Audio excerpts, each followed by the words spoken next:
வணக்கம். சற்று முன் கிடைக்கப்பெற்ற மிக முக்கியமான செய்தி ஒன்று வெளியாகியுள்ளது.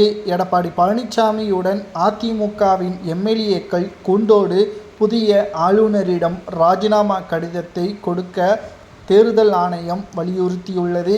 ஏப்ரல் 23ஆம் தேதி தமிழகத்தில் சட்டசபை தேர்தல் நடைபெறக்கூடிய நிலையில் புதிதாக ஆட்சி அமைக்கக்கூடிய திமுகவோ அதிமுகவோ நாம் தமிழர் தமிழக வெற்றிக் கழகம் 4 முனை போட்டி நிலவக்கூடிய நிலையில் யார் வெற்றி அடைகிறார்களோ அவர்கள்தான் ஆட்சியை அமைப்பார்கள். அதற்கு முன்பாக தேர்தல் ஆணைய விதிமுறைகள் படி ராஜினாமா கடிதத்தை முன்கூட்டியே தேர்தல் ஆணைய அதிகாரிகளிடமும் நீதிமன்றத்திடமும் குறிப்பாக ஆளுநரிடமும் சமர்ப்பிக்க வேண்டும் என்ற தேர்தல் ஆணையத்தின் விதிமுறைகளின்படி ஏதேனும் ஒருவரிடம், குறிப்பாக இதுவரைக்கும் ஆளுநரிடம்தான் ராஜினாமா கடிதத்தை சமர்ப்பிப்பார்கள்.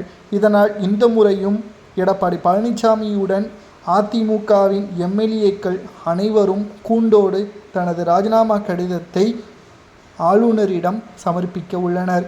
இதனால் மீண்டும் திமுகவிற்கு எதிராக போட்டியிடக்கூடிய அதிமுகவின் தற்பொழுது சிட்டிங் எம்எல்ஏக்கள் மீண்டும் அதே தொகுதியில் போட்டியிட்டால் தோல்வி அடைவது உறுதிதான் என்று அப்பகுதி மக்கள் கூறி வருகிறார்கள்.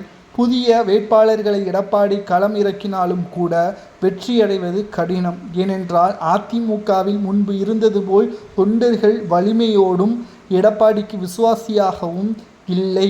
இது துரோகமா?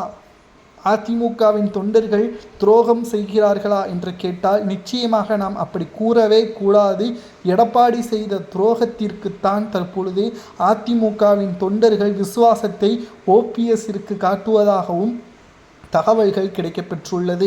ஏனென்றால் போடி தொகுதியில் இன்று நடைபெற்ற திமுகவின் வேட்பாளர்கள் தேர்வு செய்யக்கூடிய கூட்டத்தில் ஓபிஎஸ் அவர்களுக்கு போடி தொகுதி ஒதுக்கீடு செய்யப்பட்டிருப்பதாகவும் அங்கு திமுகவின் தொண்டர்களும் அதிமுகவின் தொண்டர்களும் களத்தில் இறங்கி ஓபிஎஸ்ஸை வெற்றியடைய முன்வைக்கப் போவதாகவும் கூறப்படுகிறது.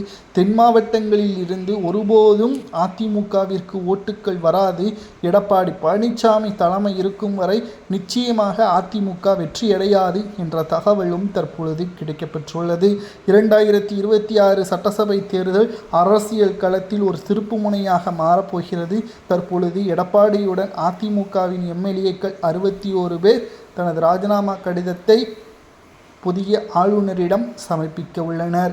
மேலும் இந்தியாவில் தமிழ்நாட்டில் பாஜக 3வது முறை மத்தியில் ஆளும் கட்சியாக இருக்கிறது. தமிழ்நாட்டில் பாஜகவிற்கு என்ன இடம்